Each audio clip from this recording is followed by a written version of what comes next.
చిత్తూరు జిల్లాలో భారీ వర్షాల వల్ల ఇళ్లు దెబ్బతినటంతో నిలువ నీడలేక ప్రజలు అష్టకష్టాలు పడుతున్నారన్నారు వైఎస్ఆర్సీపీ ఎమ్మెల్యే చెవిరెడ్డి భాస్కర్ రెడ్డి. ఇళ్ల మరమ్మతుల కోసం ప్రభుత్వం ఇస్తున్న డబ్బు ఏమాత్రం సరిపోవటం లేదన్నారు. అలాగే టీడీపీ ఎమ్మెల్యేలున్న నియోజకవర్గాలకే నిధులు కేటాయిస్తున్నారని, ప్రతిపక్ష ఎమ్మెల్యేలున్న నియోజకవర్గాలపై వివక్ష చూపుతున్నారని సభలో చెవిరెడ్డి మండిపడ్డారు. ఈ మధ్య కురిసిన వర్షాల వల్ల చిత్తూరు జిల్లాలో చాలా ఇండ్లు చాలా ఇబ్బందికర పరిస్థితులు అయిపోయి రోడ్ల మీద చెట్ల కింద ఉండే పరిస్థితి వచ్చింది అధ్యక్ష. మరమ్మతులు చాలా అవసరం ఉంది అధ్యక్ష. 10,000 రూపాయలు యూనిట్ కాస్ట్ కింద డిసైడ్ చేశారు అధ్యక్ష మరమ్మతులకి. ఈ 10,000 రూపాయలు లీకేజ్ కానీ స్లాబ్ రిపేర్స్ కానీ ప్లాస్టింగ్ కానీ చేసుకోమన్నారు.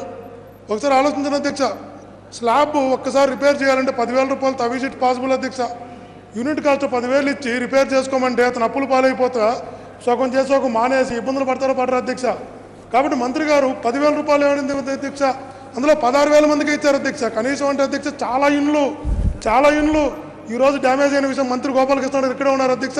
వారు కూడా తెలుసు చిత్తూరు జిల్లాలో కేవలం కాళహస్తి కాన్స్టిట్యున్సీకి, సత్యవేడ కాన్స్టిట్యున్సీకి, నగిరి కాన్స్టిట్యున్సీకి తెలుగుదేశం పార్టీ ఎమ్మెల్సీ ఉన్న కాన్స్టిట్యున్సీలకి 16,000 12,000 అప్లికేషన్స్ యాక్సెప్ట్ చేశారు అధ్యక్ష.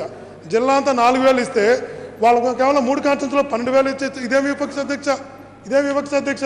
ఆలోచించాలి అధ్యక్ష. యూనిట్ కాస్ట్ పెంచాలి. ఎక్కడైతే డ్యామేజ్ అయినాయో డ్యామేజ్ అయిన ఇండ్లకంతా కూడా మరమ్మతుల కింద ఇవ్వాలి. కనీసం వాళ్ళు ఇళ్లలోకి పోయేటట్టు చేయండి అధ్యక్ష. ఇళ్లలోకి పోనిచ్చకపోతే ఎంతకాలం చెట్ల కింద ఉంటారు అధ్యక్ష ఈ ప్రభుత్వంలో వాళ్ళు? ఎంతకాలం చెట్ల కింద కాపురం చేయాలా?